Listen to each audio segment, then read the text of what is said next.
Bahasa Gus Dur itu kan cuek lah, jebret-jebret aja. Kalau Jokowi bahasanya sangat Jawa nih. Malum kalau Gus Dur itu kan memang orang yang belajarnya ada di mana-mana, bergaulnya kemana-mana, luar negerinya merang melintang. Dan beliau memimpin ormas yang terbesar di Indonesia dengan seperangkat manusia yang macam-macam. Jadi bahasanya juga santai saja. Tapi kalau Jokowi kan dia jaga kejawaannya, jaga keindonesiaannya, ya begitu karakternya. Lebih baik tidak berbicara daripada berbicara nambah runyem. Tapi orang-orang yang memang di hatinya nyimpen kebencian luar biasa. Ada juga upaya untuk memisahkan antara Pak Jokowi dengan Pak Prabowo. Ini dua orang sahabat yang telah berjuang mati-matian untuk Indonesia selama berpuluh tahun. Apa yang kalian inginkan coba? Apa yang dilakukan Pak Prabowo juga melanjutkan apa yang ditanam oleh Pak Jokowi. Di samping juga beliau menanam pohon-pohon baru. Tapi kenapa tidak mau menyerang Pak Prabowo? Ya mungkin berpikir juga dah.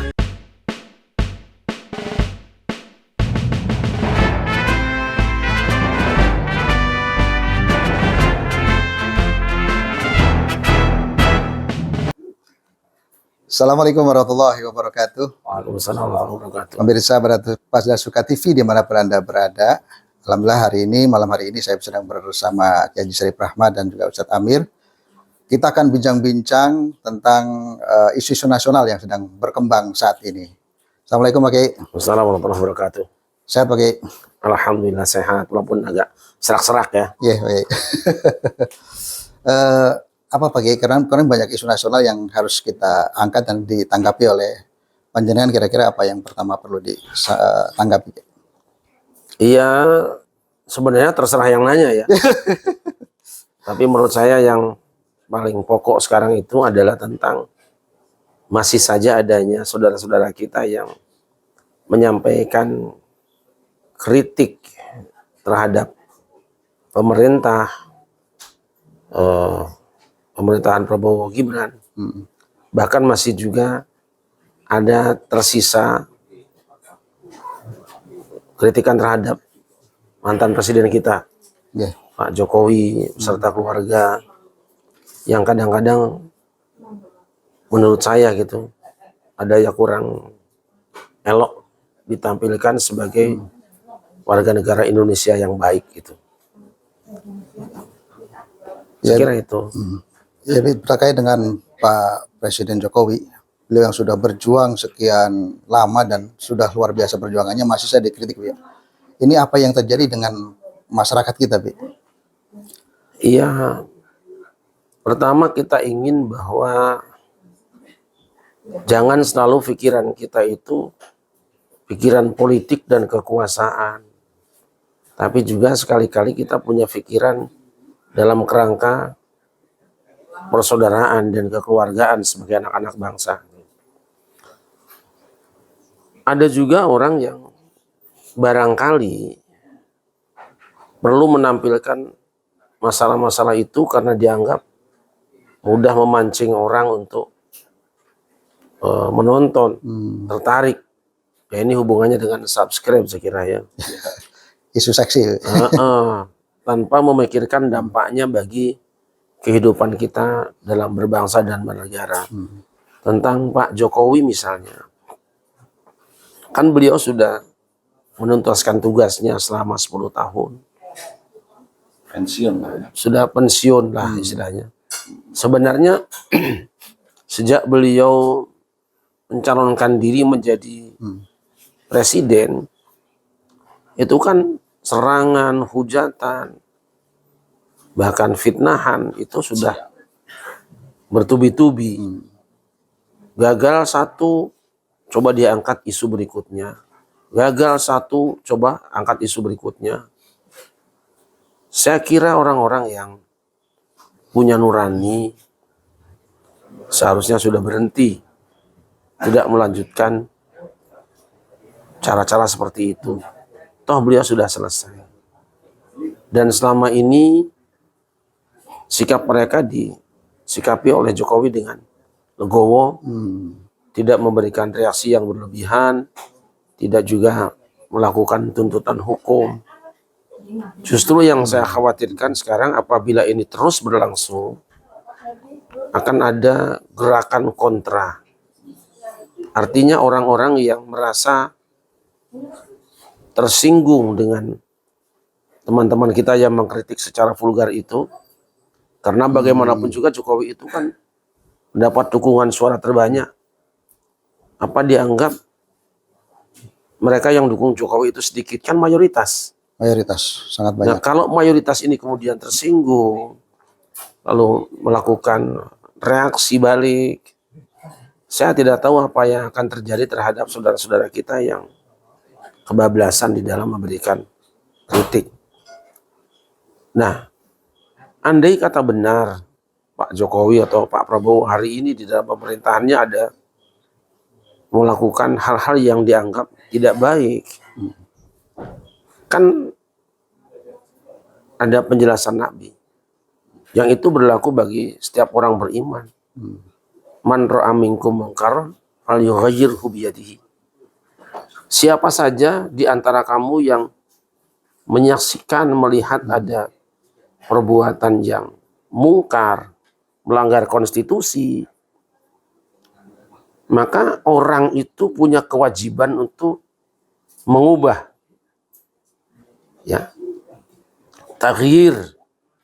Kita ingat kalau taghyir itu ketika ngaji jurumiyah itu kan al-i'rabu wa taghyiru awakhiril kalimi li ikhtilafil awamil ad-dakhil 'alaiha lafdhan aw taqdiran. Itu berubahnya akhir kalimat. Artinya apa? Kalimat itu tidak berubah, yang berubah tuh akhirnya. Artinya kalau dari mim ha mim dal ya tetap mim ha mim dal. Coba bisa Muhammadun, Muhammadin, bisa Muhammadan tanpa alif gitu. Tapi mim ha mim dalnya tidak berubah. Artinya apa? Ketika Nabi memerintahkan supaya kita melakukan merubah yang kemungkaran itu, bukan dengan menyakiti orangnya, bukan dengan membunuh orangnya, tetapi bagaimana perilaku itu diubah. Yang tadinya majrur mungkin jadi marfu, atau minimal jadi mansub gitu. Yang tadinya rendah menjadi tinggi atau menjadi wajar, normal itu. Itulah makna taghir. Fal yughayyirhu, maka setiap muslim yang menyaksikan adanya kemungkaran harus melakukan satu tindakan yang bisa merubah kemungkaran itu menjadi kebaikan. Seseorang yang melakukan kemungkaran sehingga berubah menjadi melakukan kebaikan. Dengan apa? Biyadihi. Dengan tangannya. Jangan pula difahami mengubah kemungkaran dengan tangannya itu nempeleng orang, atau membacok orang, atau borgol orang, lempari orang. Bukan. Karena tujuannya jangan sampai merusak orang itu, tapi orang itu menjadi lebih baik. Nah ini baru bisa difahami apabila kita lanjutkan dengan teks berikutnya. Fa illam yastati'. Jika dia tidak mampu, istita'ah itu bukan qudrah. Beda. Istita'ah itu artinya punya kapasitas. Kan semua orang juga bisa lempar orang, mukul orang bisa, Iya. semua orang bisa. Tapi kok ada fa illam yastati'? Artinya apa? Jika dia tidak punya kapasitas untuk melakukan tindakan pengubahan kemungkaran menjadi kebaikan dengan tangannya, berarti merubah kemungkaran dengan tangan itu bukan dalam pengertian main tabok aja, main pukul, main bacok, bukan. Artinya apa? Kerjaan tangannya bisa merubah orang itu menjadi berbuat baik, kebijakan misalnya. Tangannya dengan tanda tangannya, kebijakannya, karena dia punya kekuasaan. Oleh karena itu maka para ulama memahami bahwa kelompok yang pertama ini adalah kelompok pemegang kekuasaan yang punya kekuatan, yang membuat orang itu jera melakukan kejahatan. Misalnya ada menteri yang korupsi atau menteri yang melakukan tindakan yang kurang baik di negeri ini. Maka yang punya istita'ah di sini adalah Pak Presiden. Presiden. Dengan tangannya Presiden tulis apa dimutasi atau dipecat atau dia apa, dipindahkan tugasnya atau diperingatkan, maka dia akan berubah. Nah, jika orang tidak bisa melakukan tindakan pengubahan keburukan itu, kemungkaran itu dengan tangannya, fabilisanihi, maka dia mungkin punya kapasitas untuk berbicara yang dengan pembicaraan itu bisa mengubah kemungkaran. Nah, dalam Al-Quran kalau kita temui, para nabi itu bicara dengan orang-orang jahat. Nabi Ibrahim bicara dengan Namrud, Nabi Musa bicara dengan Fir'aun, dan Nabi kita juga bicara dengan Abu Jahal, Abu Lahab dan sebagainya. Pembicaraan itu tidak diekspos di luar. Ya, satu. Yang kedua, bicaralah kepada orang yang kau lihat dia melakukan kemungkaran, qaulan layyinan, dengan tutur kata yang lemah lembut. Lu saya kan nggak bisa ketemu dengan presiden, berarti bukan istitoah Anda di situ. Anda tidak punya istitoah di situ. Bukan hak Anda bicara di situ. Bukan tugasnya. Bukan tugasnya. Maka Anda bisa menyampaikan pesan-pesan Anda melalui orang-orang yang memungkinkan sampai nasihat Anda kepada presiden. Nah, Nggak usah gengsi. Tapi saya kan mau ketemu langsung dengan presiden. Nggak bisa. Kalau Anda bertemu dengan kami-kami, dengan tukang bakso, setiap saat bisa bertemu. Memangnya presiden cuma urusannya satu orang saja. Dan nanti kalau bertemu dengan Anda juga, kan Anda jadi tenar. ya, Sementara mungkin presiden jadi rendah dong. betul. Jadi, bicara langsung dengan orang yang memang punya, dianggap melakukan pelanggaran konstitusi atau kemungkaran. Bicara langsung. Yaitu tadi, saya nggak bisa bertemu, mau ngomong mana. Berarti bukan kewajiban Anda. Aksesnya jauh susah. Anda tidak punya istitoah sampai ke Iya. situ. Betul. Ingat ya, kata istitoah sama dengan haji. Man istato'a ilaihi sabila. Pengertian istitoah itu apa sih? Az-zad bar rahilah. Semua orang muslim wajib naik haji. Tapi kalau tidak punya bekalnya, tidak ada kendaraannya, maka tidak istitoah. Jangan ngotot, saya harus naik haji. Iya, tapi Anda nggak punya duit. Loh gimana? Saya punya duit, tapi kan kena waiting list sekarang tambah lagi. Maka istitoah Anda menjadi gugur karena tidak ada istitoah yang wajib, Anda tidak punya istitoah, tidak wajib naik haji. Jangan maksa. Nah, kalau begitu di mana saya? Fa illam yastati. Yang kedua, jika dengan lisan Anda juga Anda tidak punya kapasitas untuk bicara kepada orang yang dianggap melakukan pelanggaran atau melakukan kemungkaran, maka taghir Anda, usaha Anda melakukan perubahan kemungkaran orang supaya menjadi kebaikan itu fami qalbi. Maka dengan hatinya. Nah, hati ini pengertiannya dua. Nanti ada yang mengatakan dengan mengingkari. Dengan mengingkari saja Anda tidak ridho dengan perbuatan itu, sebenarnya Anda sudah melakukan taghir. Dan yang kedua dengan doa. Sudahlah, tidak usah ingin tampil di panggung-panggung atau di mana-mana. Kalau Anda memang ingin perbaikan negeri ini, ingin supaya pemimpin, para pengelola negeri ini menjadi baik, maka lakukan taghir dengan cara apa? Dengan cara masing-masing kemampuan kita. Nah, tapi kalau kita mau bicarakan di luar, presiden bodoh, presiden goblok, itu bukan taghir namanya. Itu ghibah, itu bisa namimah. Kalau belum tentu benarnya itu fitnah. Sedangkan kita juga harus tahu benar kebijakan pemerintah dalam satu program atau proyek misalnya. Jangan dikomentari kalau Anda melihat dari kejauhan, tapi coba cari informasi yang benar, dan informasi itu harus sabit ya. Jadi itu tugas kita sekarang apa? Nah, kalau pada suka kan memang tidak punya kapasitas untuk mengubah kemungkaran di negeri ini karena kita bukan pejabat, bukan apa-apa. Gitu kan? Juga mungkin kita tidak punya kapasitas untuk berbicara, wong kita mau bicara dengan siapa? Karena orang-orang yang punya tugas mengurus negara ini kan kita tidak dekat dengan mereka. Satu-satunya yang tersisa adalah mungkin kita mengingkari dengan hati, mengubah dengan hati, memohon kepada Allah dengan sungguh-sungguh supaya setiap orang yang melakukan kemungkaran yang kita saksikan bisa diubah menjadi kebaikan. Saya kira itu. Ya, ini kan isu-isu nasional juga banyak sekali yang bergulir. Itu sikap kita kan media juga liar sekali dan sangat viral. Dan sikap kita contoh naikkan pajak dan yang lain-lain, dan masih banyak lah yang tapi yang menyerang ya orang-orang itu saja. Itu sikap kita itu seperti apa harusnya?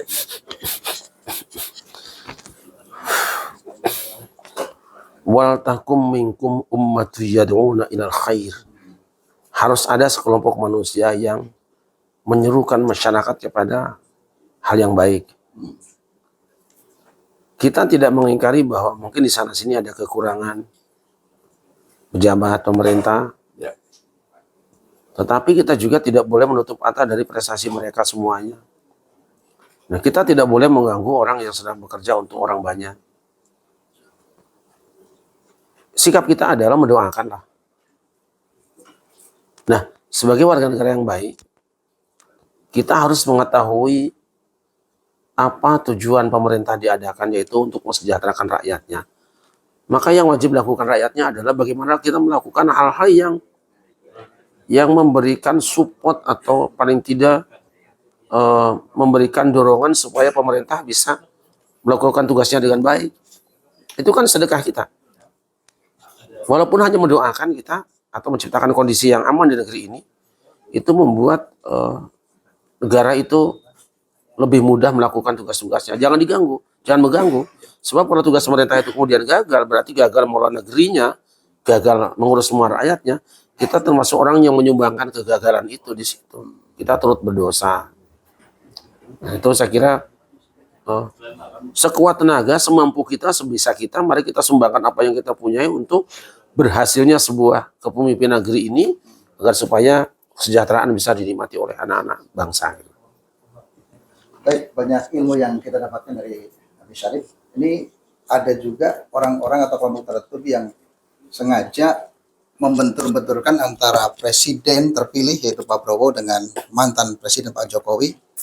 Seolah-olah mereka sedang bermusuhan dan kemudian diisukan bahwa Pak Jokowi ini presiden terkorup di dunia, termasuk yang kedua. Dan punya ambisi.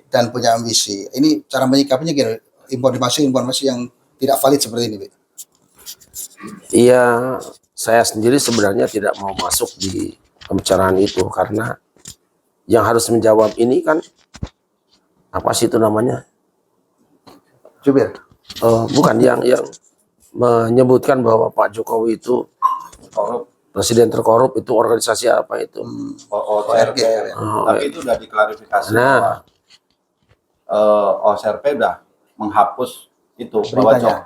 karena nggak ada datanya, Mas Habib. Tidak valid ya. Tidak valid. Terus saya pandangan dari Habib itu gimana sih kalau ada sekelompok orang ataupun golongan yang sampai sekarang itu mengkritik bahkan mencaci maki seorang Jokowi sampai saat ini gitu loh. jangan melestarikan permusuhan dan kebencian, karena itu akan mengundang murka Tuhan dan kamu akan dapat cacian. Itu sebabnya Al-Quran kan mengatakan, ini untuk orang beriman, ya sudah sering saya sampaikan. Ya ayyuhalladzina amanu in ja'akum fasiqun binaba'in fatabayyanu an tusibu qauman bijahalatin fatusbihu 'ala ma fa'altum nadimin. Hei orang-orang yang beriman, jika ada orang fasik yang datang kepadamu dengan satu informasi, tabayun, klarifikasi, pastikan dulu kebenaran informasi itu. Supaya apa? Antusimu qauman bijahalah. Supaya kamu tidak menimpakan sikap yang salah kepada satu kaum. Fatusbihu 'ala ma fa'altum nadimin, yang berakibat kamu menyesali perbuatanmu itu. Jangan belum tahu benar kevalidan sebuah informasi langsung disikapi, langsung diceramahkan di tabligh akbar. Gitu? Ya. Teriak-teriak, tangkap Jokowi ini. Nanti dulu, pastikan dulu yang kamu dengar itu kamu tahu persis. Apa kamu tahu siapa yang berberita itu orang jujur apa tidak? Gitu loh. Dan kita tahu informasi itu kan dari negeri Belanda. Ya. Dulu Belanda kan punya antek-antek juga di Indonesia, paham kan? Ya. Sampai saat ini masih ada. Wajar kalau hari ini apa yang diomongin orang Belanda itu kemudian direspon juga oleh teman-temannya di sini. Kita harus paham lah itu. Hati-hati. Jangan kita kemudian mengiyakan saja setiap berita, tapi umumnya orang kita karena sudah dikuasai hawa nafsu, benar atau salah, cerita tentang keburukan lawan akan diterima sebagai sebuah dukungan untuk menambah kebenciannya, melengkapi referensi dalil kebenciannya. Sebaliknya kalau orang itu sudah kita cintai, berita seburuk apapun kita akan menolaknya. Kita tidak boleh, kita harus jujur, tabayun. Sekarang kalau kita tanya, kamu dapat bukti ini dari mana? Kamu sudah cek nggak omongan orang Belanda itu? Itu yang penting. Iya kan? Betul. Iya, tidak boleh. Tidak boleh. Tapi kalau misalkan sudah ada nih data nih, misalkan pihak A dan pihak B sama-sama punya data Itu yang berhak menghakimi itu siapa? Petugas yang harus menghakimi. Data kan ada yang valid, ada yang tidak valid. Hadis juga kan sama, ada yang sahih, ada hasan, ada dhaif. Tarjih. Yang sahih diambil, yang dhaif dibuang, apalagi yang palsu kan. Lalu apa urusannya orang Belanda urusan Indonesia? Apa pengen jajah kembali Indonesia? Apa urusannya? Dan sekarang kalau dibalik misalnya mereka dituntut masuk di Mahkamah Internasional, kan masalah juga. Ya. Untungnya saja yang diserang adalah salah seorang mantan presiden kita. Yang sangat sabar. Yang sangat sabar. Begitu loh. Tapi orang-orang yang memang di hatinya nyimpen kebencian luar biasa. Ada juga upaya untuk memisahkan antara Pak Jokowi dengan Pak Prabowo. Ini dua orang sahabat yang telah berjuang mati-matian untuk Indonesia selama berpuluh tahun. Apa yang kalian inginkan coba? Apa yang dilakukan Pak Prabowo juga melanjutkan apa yang ditanam oleh Pak Jokowi. Di samping juga beliau menanam pohon-pohon baru juga. Tapi kenapa tidak mau menyerang Pak Prabowo? Ya mungkin berpikir juga dah. Gitu. Takut ngeri, takut.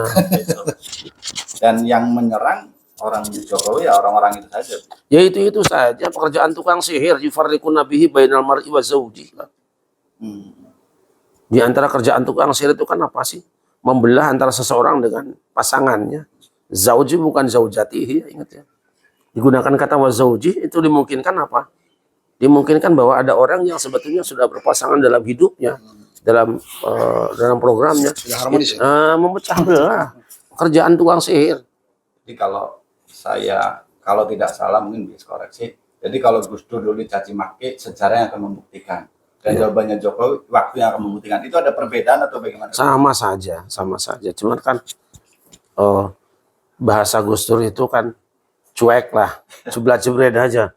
Kalau Jokowi bahasanya sangat Jawani. Maklum kalau Gus Dur itu kan memang orang yang belajarnya ada di mana-mana, bergaulnya kemana-mana, luar negerinya orang melintang.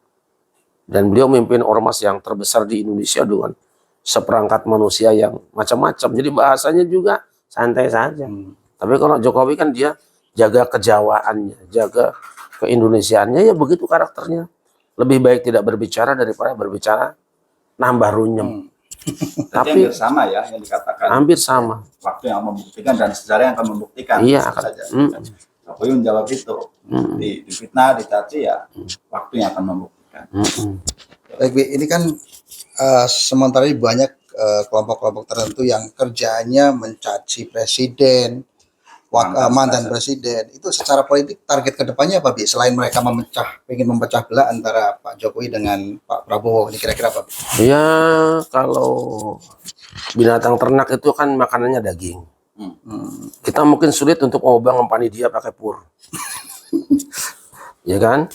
Kalau binatang ternak makanannya kan rumput. Ya. Kalau binatang buas makannya daging. Kalau kita mau mengubah supaya macan makan rumput ya sulit. Atau kambing makan daging ya tidak mudah. Kita harus memahami bahwa setiap orang itu punya kepentingan sendiri, punya target sendiri. Ya, ada kepentingan yang bersifat pribadi, keluarga, kelompok, golongan. Kita tidak boleh. Ketika kita bicara negeri ini, maka semua kepentingan yang bersifat pribadi, keluarga, kelompok, golongan, partai itu harus dikorbankan untuk kepentingan yang lebih besar.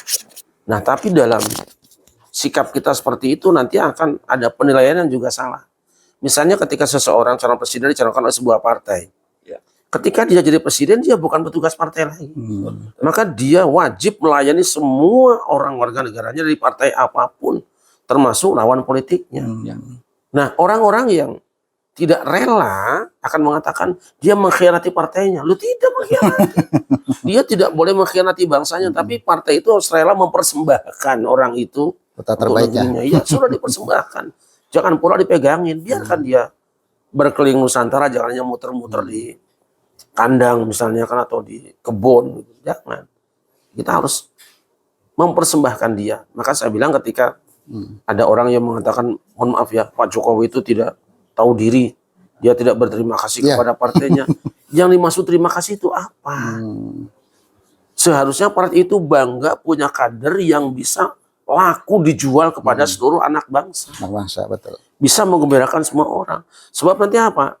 Kalau misalnya beliau tetap mempertahankan dengan sekedar membela satu partai, akan dikeroyok bangsa lebih ramai lagi. Betul, Bi.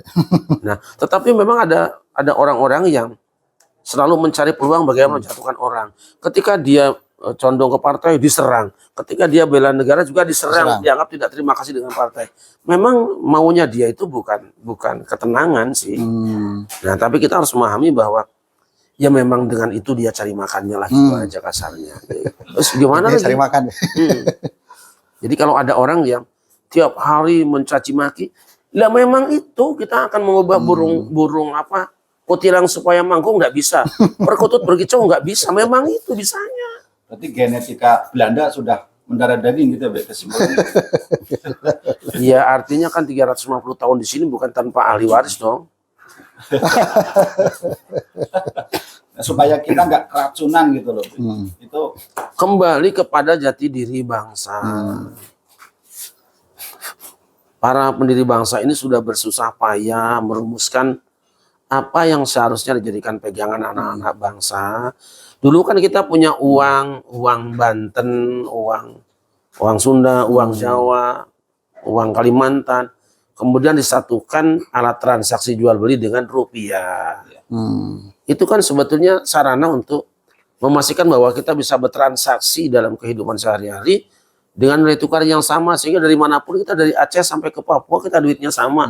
Loh, kalau sekarang misalnya orang Aceh berangkat ke Papua, bawanya uang Aceh, nggak laku di Papua, apa ya kudu mati berdiri di situ kan tidak.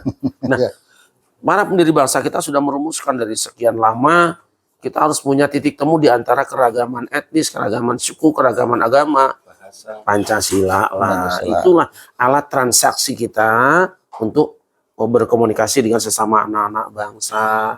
Nah, itu aja ukurannya. Kalau Pancasila sendiri itu ada kaidah dalam Al-Quran ataupun dasar Al-Quran sama atau bagaimana? Ya, apa yang ada di dalam Pancasila itu ada payungnya di dalam Al-Quran. Digunakannya ketuhanan yang Maha Esa itu supaya apa sih kalau bukan tauhid? Bahwa orang lain ada menyebut esanya tapi tidak satu, terserah, itu kan tafsir dia. Tapi kita kencang ketuhanan yang Maha Esa, keadilan yang pengersian yang beradab. Ya kan, innallaha ya'muru bil adli wal ihsan, kan itu. Kemudian persatuan Indonesia bagi kita yang bertauhid, wa atasimu bihablillahi jami'an wa la tafarraqu, gitu loh. Keempat, kerakyatan bina hikmat penjelasan dalam permusyawaratan wa musyawarah wa syawirhum fil amri wa amruhum syura bainahum. Kan itu aja. Nah, yang kelima, keadaan sosial juga sama, gitu. Yang adiluhu aqrab lit taqwa. Semuanya ada di dalam Al-Quran, tidak bertentangan dengan Al-Quran, tapi jangan dipahami bahwa Pancasila itu sudah menghabiskan Quran. Tidak, itu hanya sebagian kecil dari pesan-pesan Al-Quran. Artinya kita orang-orang beriman bisa menggunakan itu sebagai pedoman hidup dalam berbangsa bernegara, gitu loh. Pendahulu kita sudah merumuskan Pancasila sudah luar biasa. Ya. Luar biasa Tapi itu. ada yang mengklaim milik anu, nah itu kan mungkin genetikanya kemana itu? Ya, orang yang tidak pernah merasakan pahit getirnya penjajahan dan perjuangan sebaiknya jangan ikut bicara deh. Betul. Kita ini kan tinggal menikmati panennya aja. Kok ngomentari orang yang berdarah-darah, ya kan, korban itu dan ini. Jadi kalau kita makan rendang nggak usah nanya daging apa yang buat siapa gitu. Ya udah usah, orang sudah mateng kok. Kelamaan nanti kita. Nikmati saja. Percaya saja dengan warung Padang bahwa itu adalah daging sapi dan halal. Jangan curiga. Mosok dengan saudaramu kita curiga. Tapi masih terkait dengan Pancasila sebagai pengikat warga negara kita, sebagai pengikat persatuan rakyat Indonesia. Ini bagaimana dengan kelompok-kelompok tertentu yang hidup di Indonesia tapi mereka masih anti Pancasila atau merendahkan Pancasila? Ini sikap Abi sebagai seorang ulama seperti apa, Bi? Saya ingin mengatakan bahwa Pancasila itu bukan agama. Tetapi dia adalah perekat bagi manusia-manusia dalam keragaman agama. Nah, untuk saudara-saudara kita yang masih juga kekeh tidak menerima Pancasila, kita tidak usah a priori, ya kita diskusi saja, kita ngobrol kan. Kita berbicara, jangan sampai ngomong di luar sendirian. Bicara dengan ahlinya, Dan sebelum kita menilai tentang ideologi negara, akan lebih baik kalau kita belajar dulu, memahami apa itu Pancasila, sejak kapan ada Pancasila, kenapa Pancasila itu dirumuskan, pertimbangannya apa. Itu kan melewati masa yang cukup panjang. Ya. Tidak ujuk-ujuk kita bikin Pancasila, bukan. Dia adalah jiwa bangsa Indonesia. Kalau diorek-orek bangsa Indonesia itu dalam dirinya pasti ada 5 itu. Dalam kesejarahan ya. Nah, ketika digali oleh Bung Karno, oh iya, disimpulkan bangsa Indonesia ini bisa dipersatukan, bisa diikat bahwa dalam dirinya itu ada 5 ini, 5 poin ini. Sehingga kata adil juga diulang 2 kali. Itu kan, kenapa tidak catur sila? Nah ini penting nanti. Bukan trisila, tapi Pancasila. Padahal adilnya diulang 2 kali, kedua dan kelima. Itu. Jadi bagi saudara-saudara kita yang belum memahami atau belum setuju, ketahuilah bahwa ini adalah hasil kesepakatan para pendiri bangsa, para pendahulu kita. Jangan membuat rumusan-rumusan baru karena waktu yang ada ini akan kita gunakan untuk ke depan. Jangan dimentahkan kembali yang sudah matang gitu. Nah, tapi ya kita tidak usah juga a priori dengan mereka yang punya pikiran seperti itu, karena pikiran manusia akan berkembang dan berubah gitu. Saya kira itu. Ini kan masih ada aja kelompok-kelompok yang membenturkan antara Pancasila dengan agama ini. Ini sikap kita seperti apa? Ini seolah orang bahwa kalau berpancasila itu tidak Islami. Jadi Pancasila itu produk manusia, sementara kita orang Islam harus menggunakan Al-Quran. Gitu. Ini yang masih membenturkan Pancasila dengan agama ini masih banyak juga. Ini sikap kita bagaimana? Kita tanya pengetahuan agama orang-orang itu dibandingkan dengan Kiai Wahid Hasyim. Itu saja. Kita tanya kedalaman ilmu mereka dibandingkan dengan Kiai Asad Syamsul Arifin, Kiai Haji Ahmad Siddiq. Apa mereka akan merasa lebih halim dari orang-orang yang saya sebut tadi? Apa kita juga akan merasa bahwa kita lebih hebat dari Basim Asy'ari? Ya. Kok bisa ya? Saya tidak bermaksud merendahkan siapapun. Tapi Mbok Yao ketika kita akan berbicara, akan menilai sebuah kebijakan, mikir dulu siapa sih yang bisa, yang merumuskan ini, kok bisa begini. Biasanya orang kan, oh ini ya. Nah, tapi kalaupun sekarang misalnya mau dikritik karena ilmu itu juga siap kritik, kan ya boleh kita terus berdiskusi. Tapi jangan habiskan energi untuk sesuatu yang memang sudah final, sudah selesai. Mari kita gunakan energi yang ada untuk ke depan, untuk memajukan bangsa ini. Nggak ribet-ribet amat kok. Kemudian ini ada juga beberapa kelompok atau para dai penceramah yang kemudian seenaknya di forum-forum tablik itu mengganggu Pak Prabowo, menghinakan Pak Prabowo dan seterusnya itu. Ini sikap pada suka itu seperti apa, Bi? Dari awal kita mengatakan bahwa kepemimpinan nasional, siapapun orangnya yang terpilih secara konstitusional, maka wajib bagi kita untuk sami'na wa ta'ana. Berkaca kepada pemilihan Abu Bakar As-Siddiq radhiyallahu anhu. Ketika Rasulullah wafat itu kan para sahabat berbeda pendapat tentang siapa pengganti beliau. Sa'ad ada di situ dari Muhajirin. Jadi Ansor ya. Ansor punya calon namanya Sa'ad. Mereka merasa berhak menjadi pemimpin setelah Rasulullah SAW. Karena apa? Karena mereka lah Islam bisa kuat di Madinah, bisa eksis, bisa punya negara. Yang lain juga Muhajirin punya alasan. Hampir-hampir terjadi perang saudara, bahkan ada statement minal amir wa minkum amir. Dari kami satu pemimpin, ada satu pemimpin. Bisa seperti itu. Nah, kita tidak membayangkan kayak apa hiruk pikuknya saat itu kan. Tapi ketika Abu Bakar Siddiq sudah dilantik, maka sejak saat itu umat Islam tidak ada keributan. Perbedaan selesai.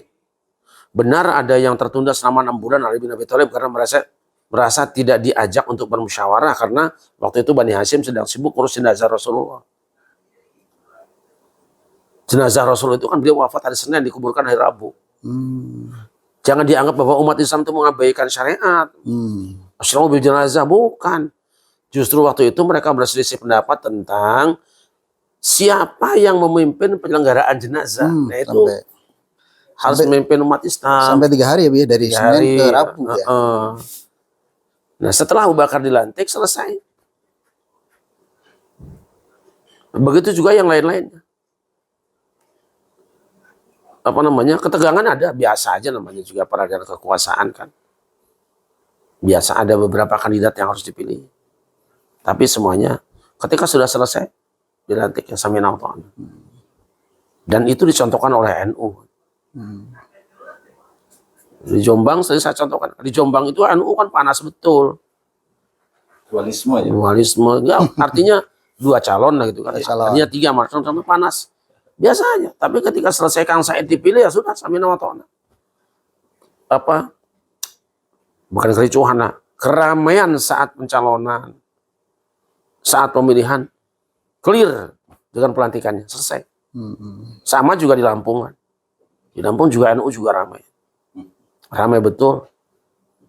Tapi begitu di Gus Yahya naik dengan Kiai Saidul Akhyar, ya sudah samina wa ta'ana. Yang lain berdoa bersama. Ada yang lebih penting daripada sekedar memperebutkan siapa sopirnya, tapi menyelamatkan penumpang dan barang-barang yang akan diangkutnya. Ya. Itu orang berpikir ke sana.